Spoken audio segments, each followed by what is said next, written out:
Fala, cambada do YouTube, aqui quem tá falando é o Eric e hoje eu trarei para vocês um top 10 de teorias da conspiração da WWE. Mas, antes de começar o vídeo, não se esqueça de deixar o seu like e de se inscrever-se no canal. Top 10 WWE Illuminati. Começando pela teoria mais óbvia e comum das pessoas teorizarem, a WWE é Illuminati? Se você pesquisar WWE Illuminati no Google, você vai ter teorias sobre Hulk Hogan ser um dos nomes mais influentes da sociedade secreta e ter criado a stable NWO como parte de um plano para tornar a dominação mundial uma coisa comum e popular, e que Hulk Hogan Hell representaria nada mais nada menos que o anticristo. Também tem o The Ascension, que não só usa uma pirâmide de um olho na sua attire como na sua Team Central, e seu discurso no NXT era de um tag team que traria uma nova era para a WWE. Vince McMahon também é outro que sempre cai nas teorias Illuminati. O seu principal evento, a WrestleMania, segundo os teóricos, é um grande festival para espalhar simbolismos da nova ordem mundial, assim como todos os festivais de premiação já existentes. Tem teorias falando do Daniel Bryan ser a representação de um Baphomet e do antigo Bray Wyatt realmente ser o líder de uma seita satânica que está contaminando as crianças para ter novos seguidores no futuro. Top 9. Vince McMahon ajudou a encobrir um assassinato. Há mais de 4 anos atrás, a lenda da WWE, Jimmy Snuka, foi acusado pelo assassinato da namorada Nancy Argentino, que morreu em 1983, mas as acusações foram retiradas. Na sua autobiografia publicada em 2012, Jimmy Snuka dá a entender que Vince McMahon poderia ter estado envolvido no caso do homicídio de Nancy Argentino. Abre aspas. Pouco depois da morte de Nancy, fui interrogado pela polícia e liberado. A certa altura, fui com Vince McMahon a um tribunal ou a um escritório de advogados. Não me lembro bem porque ainda estava em choque. Só me lembro de ter uma mala consigo. Não sei o que aconteceu. Acho que ele me pegou no hotel e me levou até lá. Não me disse nada. Não sei se ele deu dinheiro à família de Nancy ou algo do gênero. Fecha aspas. Entretanto, na época, a WWE removeu o nome de Jimmy Snuka da seção do Hall of Fame do seu site, e a mesma iria remover o conteúdo que está associado a ele na WWE Network, semelhante do que aconteceu com Hulk Hogan. Top 8. Vince McMahon é um ator interpretando o verdadeiro Vince McMahon. É confuso, mas eu vou explicar. A teoria é que o verdadeiro Vince McMahon, dono da WWE, contratou um ator para interpretar ele mesmo. E esse é o cara que vemos em nossas televisões há mais de 30 anos. Um ator interpretando o bilionário. Assim, Vince, o personagem junto com seus filhos, que muito provavelmente também são atores, mergulham em storylines loucas e em várias disputas em ringue, enquanto o verdadeiro presidente da WWE vive sua vida tranquilo no anonimato. Pense bem, quantos bilionários têm tanto carisma ou disponibilidade para passar por situações tão ridículas quanto Vince McMahon tem? Sem contar que em seus anos iniciais, Vince tinha papéis pequenos, como comentarista ou apenas trabalhando em backstage. Top 7. Vince Russo foi mandado pela WWF para destruir a WCW. Com certeza, Vince Russo é um dos nomes mais controversos de toda a história do wrestling, com suas ideias completamente loucas e a sua insistência de tentar trazer realidade, revelando que o esporte todo de luta livre era falso a todo segundo, que não foram ideias muito bem aceitas pelos fãs. Mas antes dele se tornar uma lenda na WCW, ele era nada mais nada menos que um booker da WWF, inclusive sendo responsável por muitas boas ideias da década de 90 da empresa. Agora, e se tudo foi um plano de Vince McMahon para destruir a sua grande rival por dentro? Para começar, as histórias sobre a sua saída da WWF variam. Alguns dizem que suas ideias estavam ficando exageradas e ruins e por isso ele foi demitido, e outros dizem que foi por ele achar que a carga horária da WWF era muito exigente e que eles não conseguiram chegar a um acordo sobre isso. Pense em todas as ideias ridículas que Russo teve na WCW.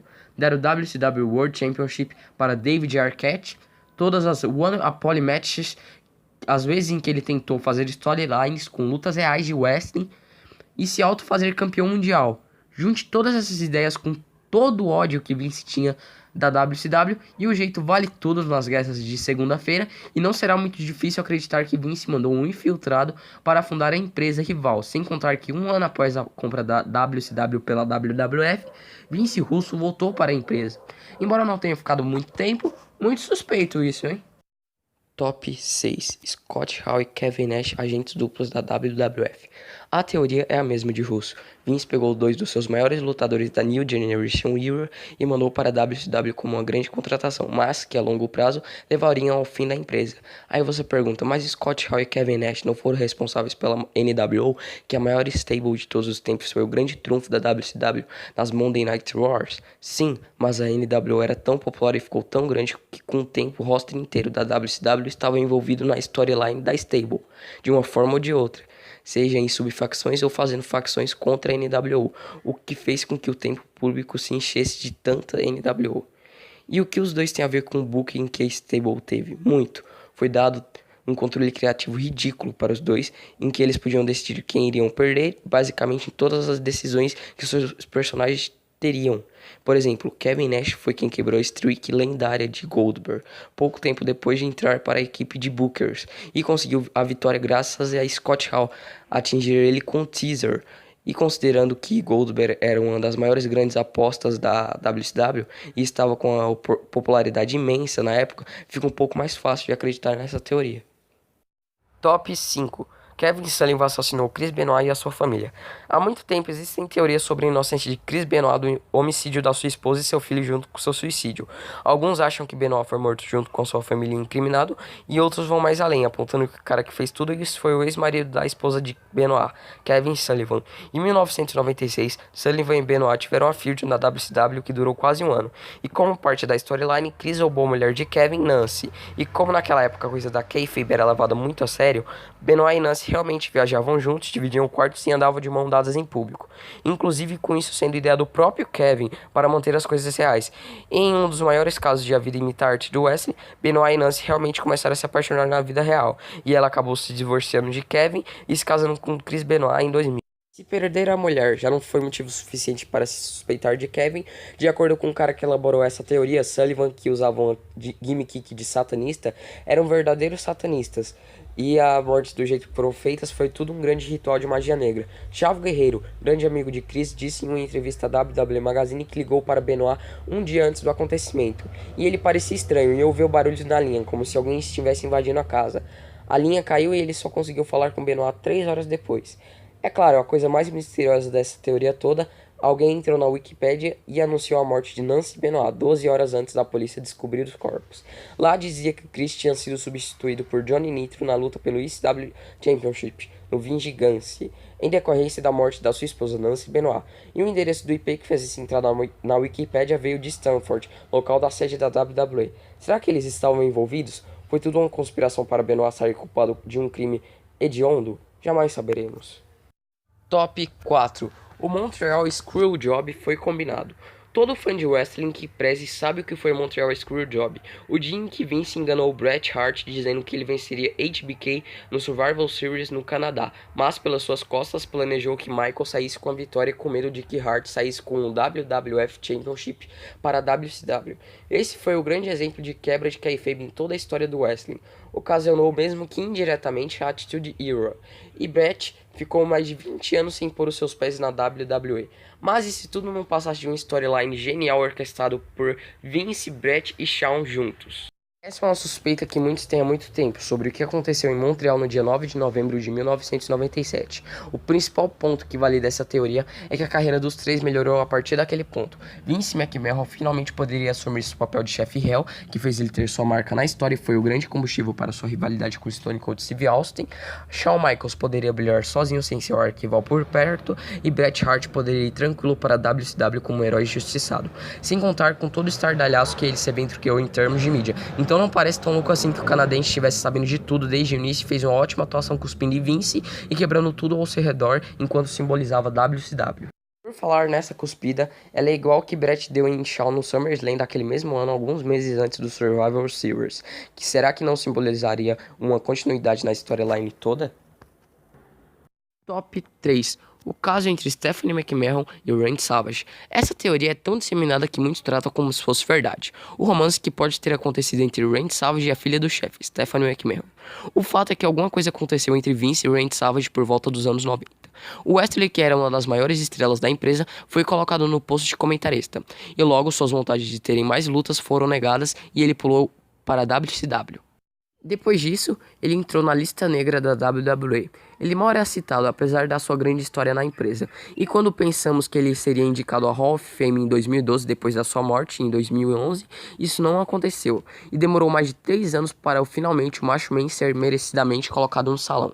Sem contar sua longa ausência nos videogames da franquia, que só parou de acontecer atualmente depois da sua morte. Mas por que Vince odeia tanto Savage? Um boato surgiu por fóruns lá por 2004. Foi de que em um determinado momento Stephanie teve uns relações sexuais com Randy, e na época que isso aconteceu ela só tinha 17 anos. Vince sempre pareceu colocar vários problemas de lado para trabalhar com wrestlers, mas esse parece o tipo de coisa que nem ele mesmo perdoaria. Como Savage estava morto e Vince e Stephanie jamais falaram sobre esse assunto, essa permanece como um dos maiores mistérios do wrestling. Fato é que volta e meia cantam um Randy Savage quando Stephanie está em ringue. Top 2. Existiram dois Ultimate Warriors. Essa teoria é muito conhecida, tanto que a própria WWE já postou em seu canal no YouTube sobre isso, e esta inclusive na página da Wikipédia americana do wrestling. Em 1991, Ultimate Warrior foi demitido pela WWF depois de ameaçar não participar do SummerSlam daquele ano, se um monte de exigências não fossem cumpridas. Mas a WWE, sem Hulk Hogan e com a carência de uma estrela principal, o contratou de novo. Será que contratou mesmo? Warrior apareceu na WrestleMania 8, mas ele estava visivelmente menos musculoso. Parecia até estar menor, estava loiro e nem parecia aquele Ultimate Warrior que era amontoado por um monte de músculos e energia. Era quase como se fosse outra pessoa.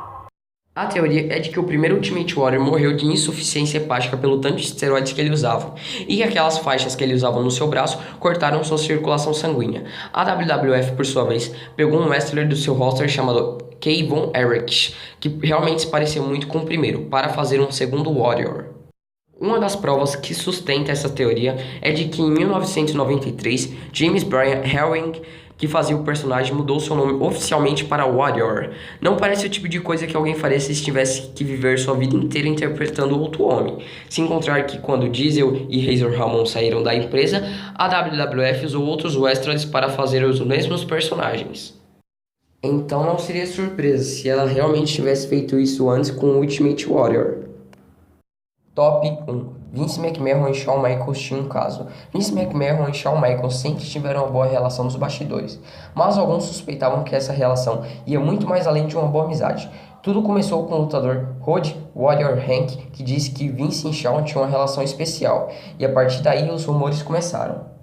Nos anos 90, Shawn Michaels tinha um comportamento mais indisciplinar possível, que faria com que qualquer outras pessoas fossem demitidas. E mesmo assim, ele sempre estava no topo do card. E não é segredo para ninguém que Vince McMahon sempre preferiu caras altos e musculosos para serem main eventers da WWF. Então por que ele escolheria aquele baixinho e franzino? E claro, tem o surgimento do Kliq, que dominava completamente os bastidores da empresa nos anos 90, com Shawn como líder principal, e o próprio Bret Hart já relatou que na época Michaels vivia no escritório de Vince e os dois ficavam lá por horas. Sem contar, claro, as grandes coisas que um fez pelo outro, como Vince pagar o salário do Sharpshooter por 4 anos durante seu longo tempo do ringue entre 1998 a 2000. Vince McMahon já falou abertamente sobre seus casos de infidelidade, mas os rumores sempre eram com jovens funcionários. Ao mesmo tempo, HBK já fez piadas homossexuais demais para dar força a essa teoria, sem contar, claro, pousar para Playgirl nos anos 90, que tem um público homossexual muito grande. Não se esqueçam de se inscreverem no canal e deixarem o seu like. Um forte abraço, até a próxima quarta-feira. Falou!